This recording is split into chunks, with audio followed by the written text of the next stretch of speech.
प्रताप, तुम्हारी फांसी का दिन मुकर्रर हो गया है। अगर कोई आखिरी ख्वाहिश है तो बता दो, वो भी पूरी कर दी जाएगी। यहां ऐसे घुटन सी होती है। मैं इन चार दीवारियों में मरना नहीं चाहता। मुझे वहीं फांसी दे दो, क्रांति मैदान में, सबके सामने, जहां से इस देश में क्रांति की शुरुआत हुई थी। यहां ऐसे मरो तो जरा ज्यादा मरो, इतना सा मरने से क्या फायदा। सर, प्रताप से कोई मिलने आया है। मिलने दो।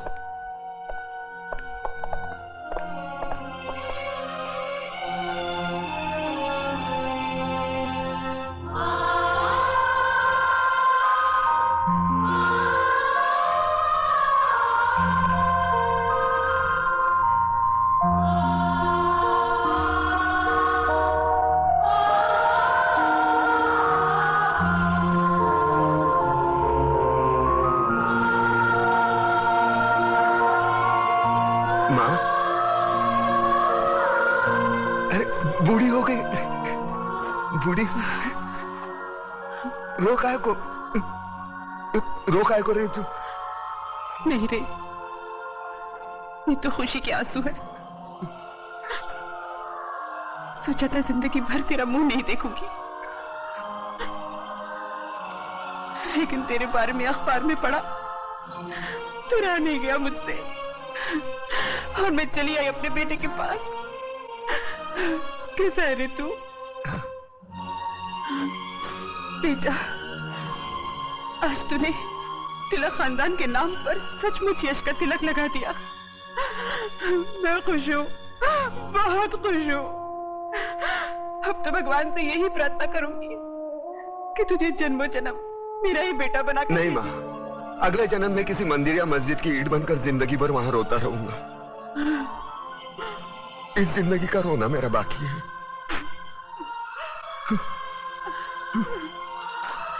दुख सिर्फ इस बात का है, मैं तेरे लिए कुछ कर नहीं सका। नहीं बेटा, तूने बहुत कुछ किया, मुझे सब कुछ मिल गया। तेरे दादाजी की आत्मा को भी शांति मिल गई।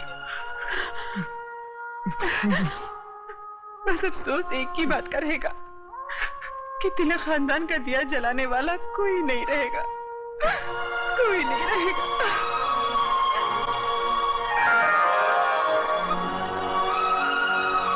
ये देख, अपनी बहू के लिए रखे थे, लेकिन अब तो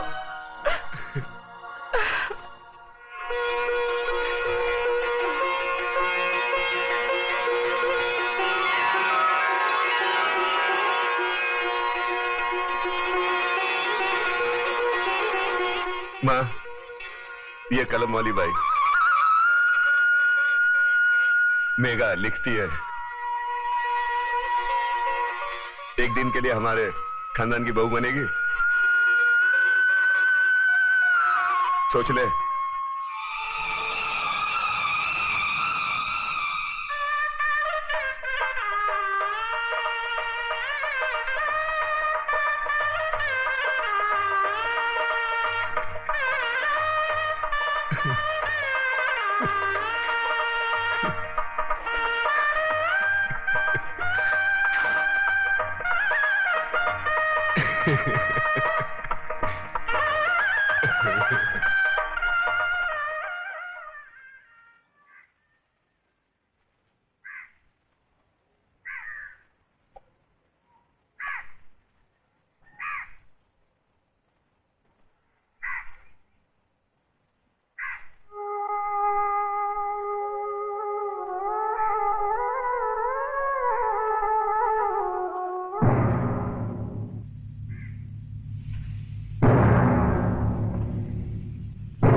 आ गए मेरी मौत का तमाशा देखने।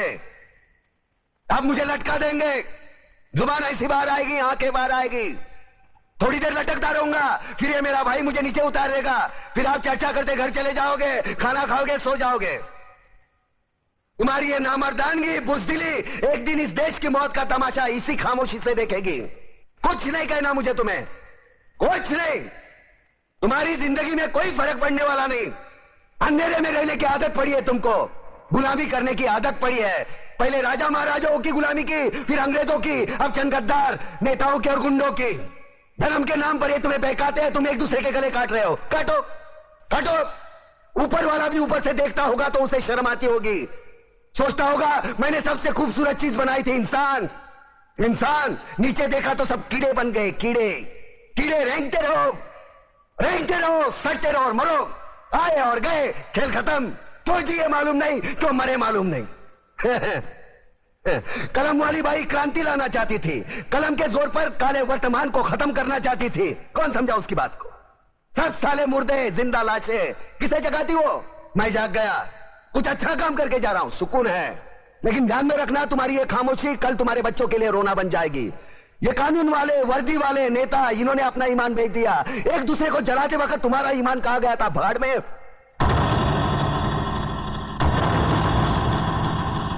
ये पिस्सू जैसा हमारा पड़ोसी मुल्क आने वाले कल में शायद अपने आप को दुनिया के नक्शे पर देख नहीं पाएगा। एक बात भूल रहा है, उनके घर में जो रोटी बनती है ना, उसका आटा भी विदेशी चक्की से पीस के आता है।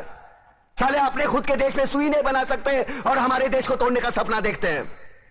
वो ये सपना देख सकते हैं क्योंकि उन्हें मालूम है ये मुर्दों का देश है। वतन के लिए किसी को कोई हमदर्दी नहीं है। इसे तोड़ना बिल्कुल आसान है। मैं हिंदू, मैं मुसलमान, मैं सिख, मैं फलाना, मैं ढिमका।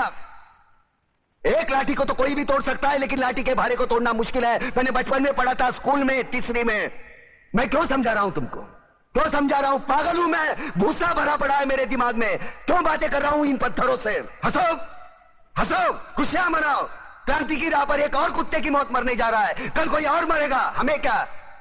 हम इसी तरह जीते रहेंगे, है ना? जियो भाई जियो, जैसे चाहिए वैसे जियो। मैं हिजड़े की जिंदगी जीना नहीं चाहता। ए ला, चल चल ला।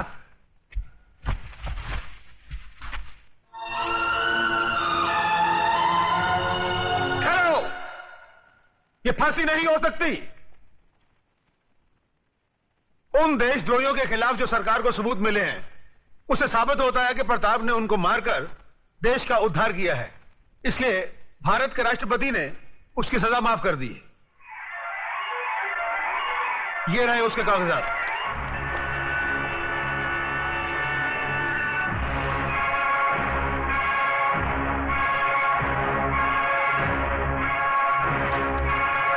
रोक दीजिए ये फांसी।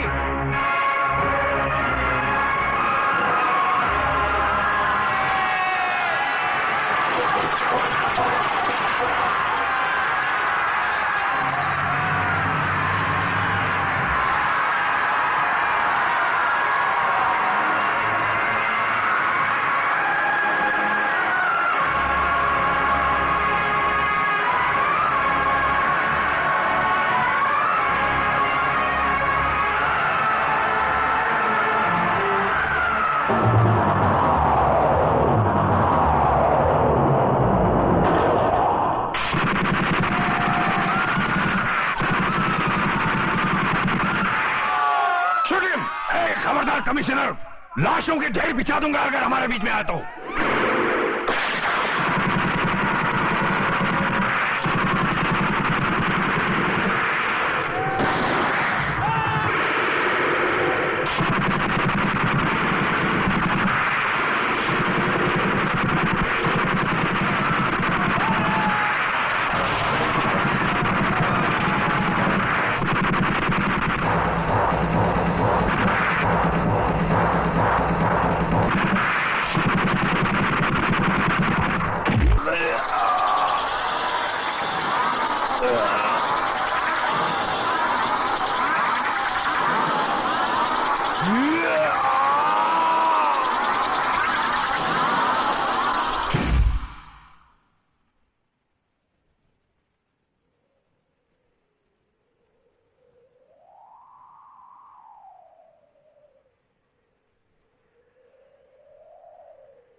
क्रांतिवीर की, क्रांतिवीर की।